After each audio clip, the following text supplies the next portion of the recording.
Hello everybody and welcome back to yet another episode of The Gloving Paradigm, where I'm your host Peter aka LPD, the cringiest glover on YouTube. Oh my god, that was so funny!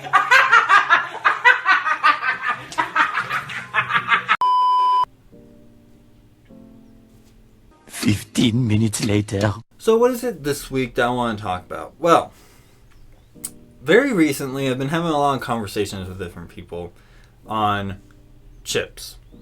Specifically just between programmables and bulb chips.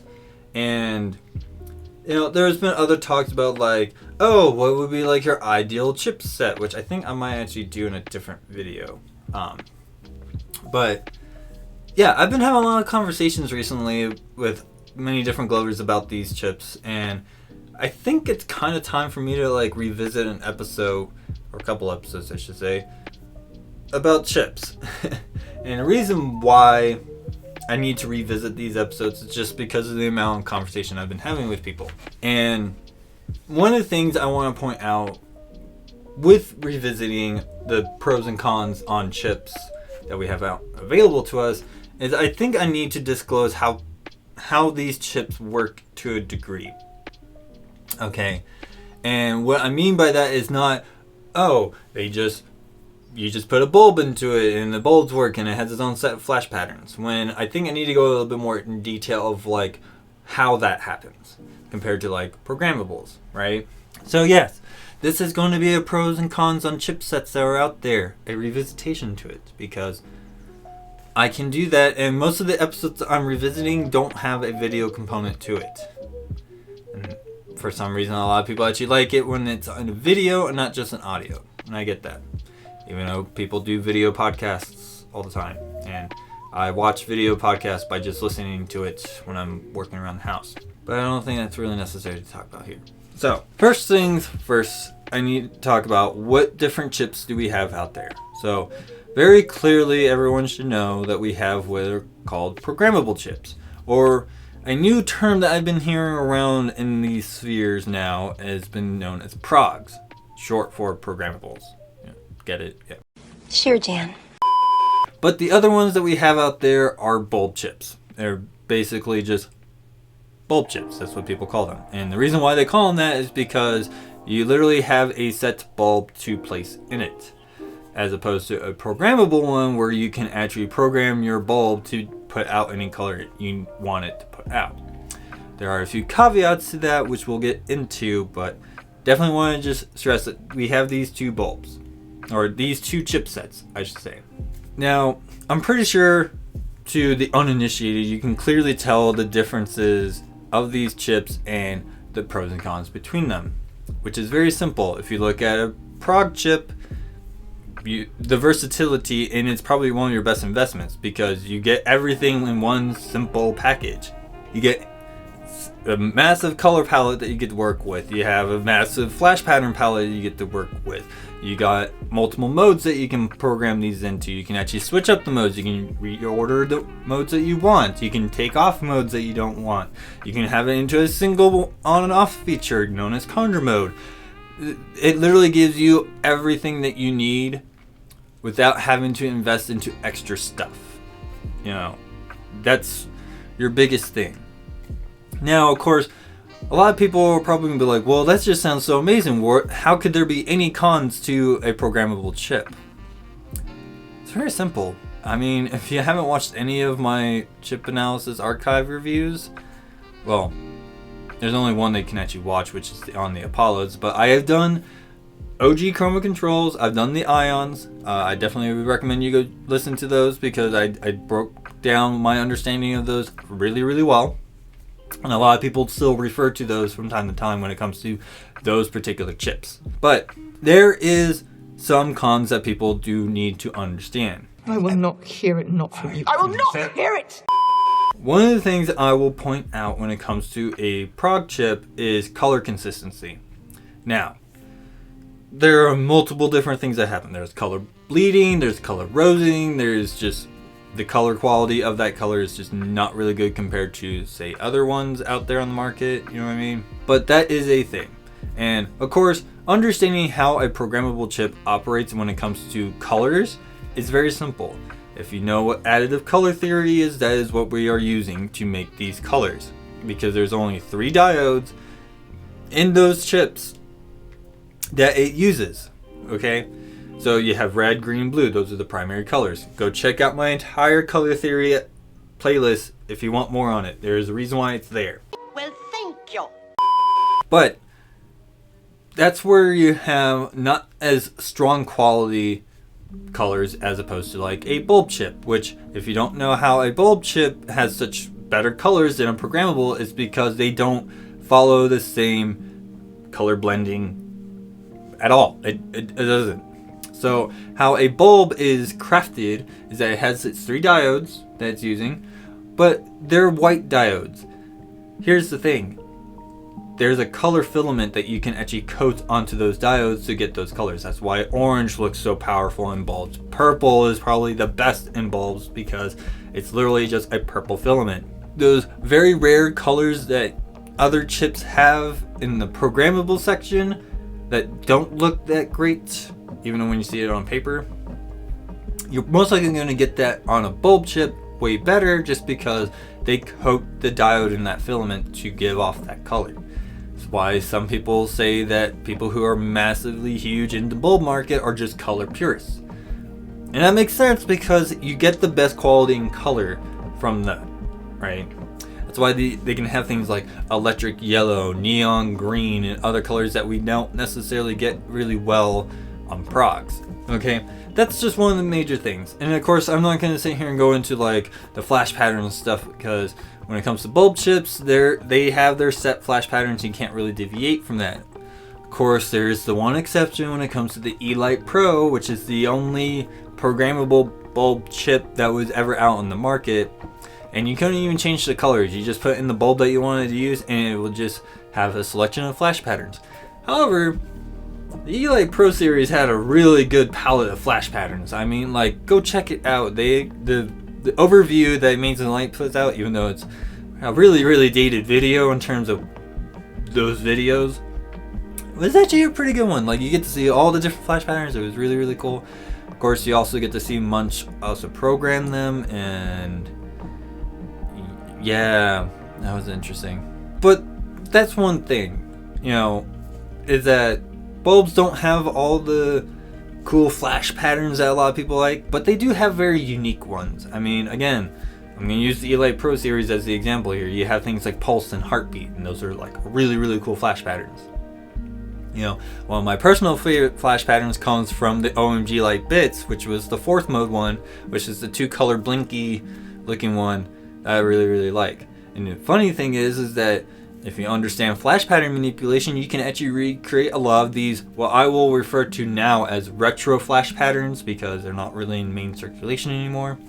They're actually on a lot more older chips. But you do have that. Now, one of the other things I also want to point out, and I don't think this is as prevalent as it used to be now, is that there were actually specialty bulbs, which, you know, it's pretty simple to understand. Like, if you look at a ribbon bulb, is literally just a solid color or solid set of colors that don't break up like a regular strobe bulb does. And then you also have these very rare specialty bulbs like the ones I have, which I call faders, which if you're looking right here, there's a little video that's kind of demonstrating what it looks like. They have like a pre-programmed function in the bulb itself, you know. And they're extremely rare. I only have 4 of those faders, and I used to have a whole set of 10. I think 6 of them were still in the tackle box that I got stolen from me a very, very long time ago. That's a story for another time. So you can clearly start seeing some of these pros and cons. Another huge comparison between these two chipsets are upkeep maintenance. You know, with bulbs, it's a lot more compared to a prog, because what do you have to do with a prog? You just make sure your connections are clean and you clear out any any lint or anything that are in your casings, depending on which casings you're using. Some will actually have a lot more, some will actually have a lot less. I've actually seen it. If you are using any E-Lite series with the 4.0 casings, you tend to get a little bit more lint in there because they have the little opening thing going on, and that's kind of not good, but it was a trade-off, you know. It was the early days. But that is something to also take into consideration. Now, one thing I definitely want to point out when it comes to bulb chips is how they operate in terms of their flashing patterns and the color choices and stuff like that. So you have, if you look at the inside of a bulb, you will see it has 3 diodes, you know, and the 2 prongs that go into it. How bulb chips work is just power output. The more power it puts out, the more it's going to be able to use all 3 diodes. You know, that's why when you actually look at it carefully, and when it's going from like a 3-color strobe to a 2-color strobe with that little blank, it doesn't put them closer together because that's not how it's working, as opposed to like what you see from a prog chip. It's just lowering the power output so it doesn't hit that 3rd diode, therefore making a 2-color set, and that's where you have that little break. Some people like that break. That's more of a retro 2-color strobe, as I like to call it, but that is what it is. And of course, then you hit the button again, it goes into a 1-color strobe. It's the least amount of power output it's using to make that color show. You know, it's how bulb chips work. This is blowing my minds. Is this blowing your minds? Cause it's blowing my mind. You know, and I'm not going to sit here and try to go over like the different capacities when it comes to different battery sizes. You know, you can look up those specifications, but that is a thing. One major point I want to point out between bulbs and progs is a thing called modding or modded chips. And this is something I feel like a lot of people don't know about, but this is what I say has the advantage over a bulb chip has over a prog. It's because there's new texture that's being added into the overall show that you don't get with progs, as unfortunate as it is. Now, can somebody actually make a modded prog chip? Maybe. Most people don't, because most of these chips have a warranty, and most people wouldn't want to, avoid their warranty, as opposed to like bulb chips where it's just literally the power output. That's where you learn things about rabbit mods and ditto mods and things like that, but I'm not going to go into great detail here. Yeah, that's one of the big advantages that you're going to meet or realize when it comes to these different chips. Especially when it comes to modded bulb chips, because it just has a new texture that you're never going to really see on a prog chip. Simple as that. But yeah, so with prog chips, you only need the chips. You can program any of the colors, any flash patterns you want, manipulate them in any fashion you want. Some of them are mode locked, some of them are not, depending on which chip you have. You can go check out a few of them if you want. I actually did 3 episodes so far on different chips that you can check out. I did one on the OG controls, the ions from Futuristic Lights, and even the Therlights Apollos, which we're just not going to get into the company talk, but that's another episode. We don't need to hear about that. Thank you. So there are a few things I would like to point out when it comes to investing into each one.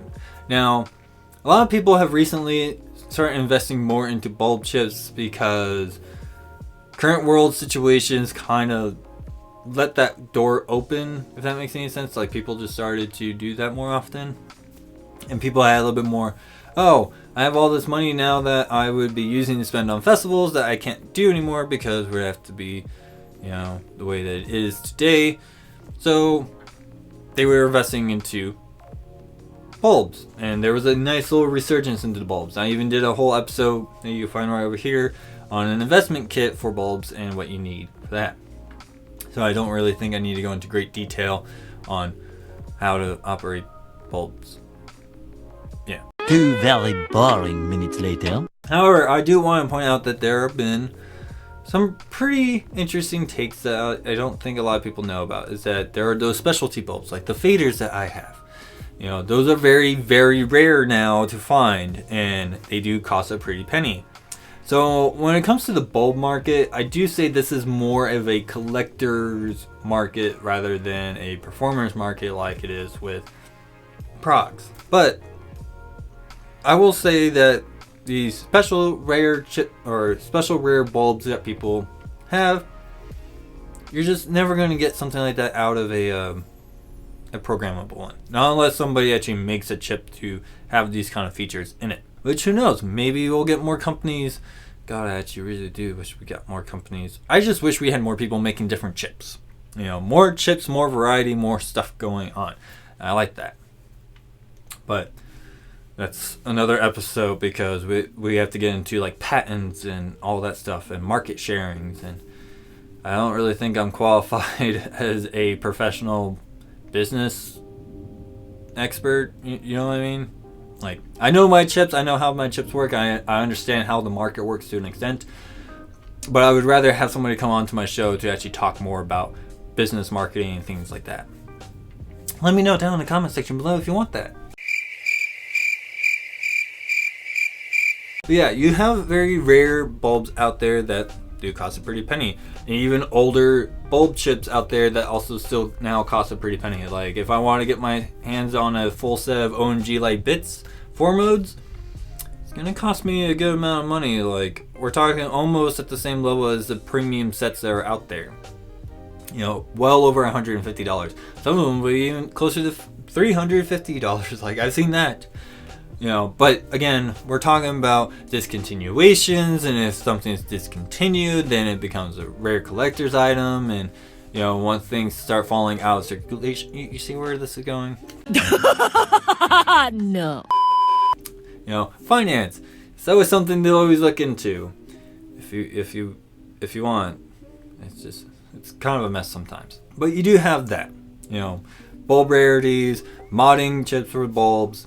You know, things of that nature that you're able to do. So at the end of the day, if you're somebody who's always been curious about how these different chips work, it's really pretty much a simple thing to understand. When it comes to bulbs, it's all about power output and the little mother chip that has the flash pattern program set in it.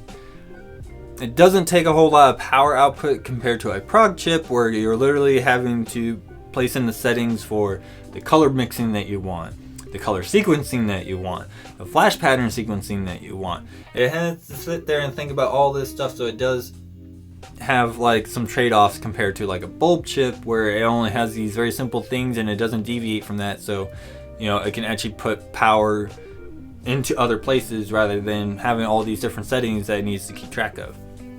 You know, that's something that I've started to notice over time as a distinguished glover myself, who's been in this game for 11 years now. What? That is crazy. That you'll notice that. You know, the other thing is as well that when you look at different prog chips compared to all the different companies, you'll see that they use different color luminosities and all that other stuff, and that's a little bit more semantic stuff in there, but that is a thing to consider.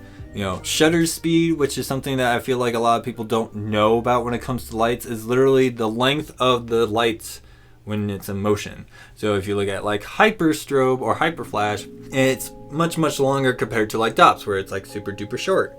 You know, that's what's known as shutter speed, you know, in terms of strobes. You know, that's where we have like blink, bit blink, burst, blinky, all that kind of stuff. You know what I mean? That's where you will start to notice things like that when it comes to like bulb chips, is that it's like, oh, with their power output, they can still like pump the power to do the color things that they need to do and change up their flash patterns in that fashion, but it still doesn't consume as much power to a prog chip, because a prog chip has all these other settings that it needs to keep itself reminded of. That's something to take away from all that. A lot of boring math later. Alright, I think I pretty much covered a lot of the things you need to understand when it comes between these two chips. The pros and cons are really simple.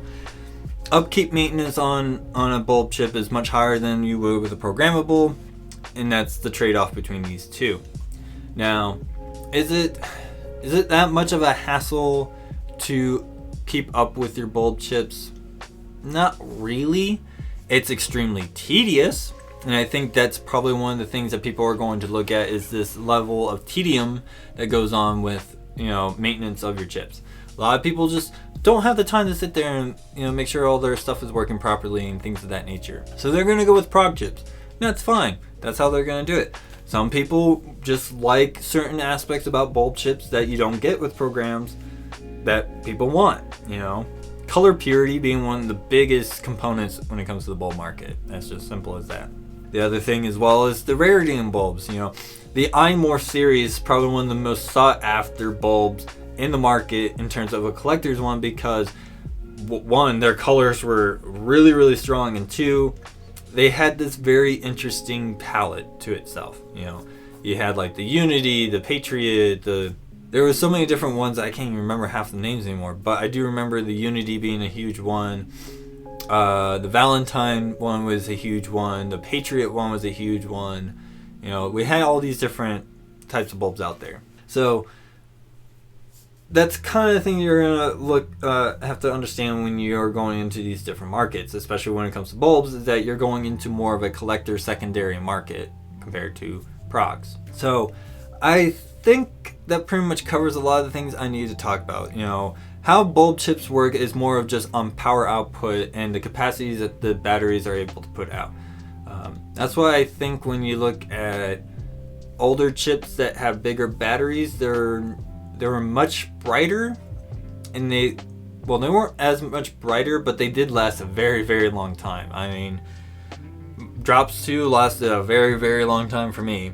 The smaller the battery size, the capacity is going to change. So definitely, if you're somebody who's aspiring to think about like making chips or modding chips, definitely understand where your capacities are and how much you can actually consume from your batteries without overloading your batteries, because battery overload is a thing, and that does result in some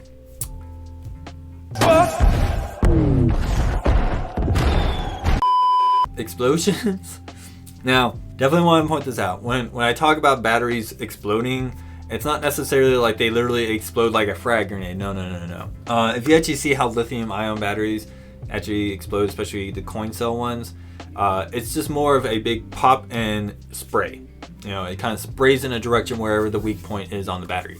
I'm not saying that I've seen this happen to a Glover, but I have seen people try certain things like that causes that to happen. Don't ask.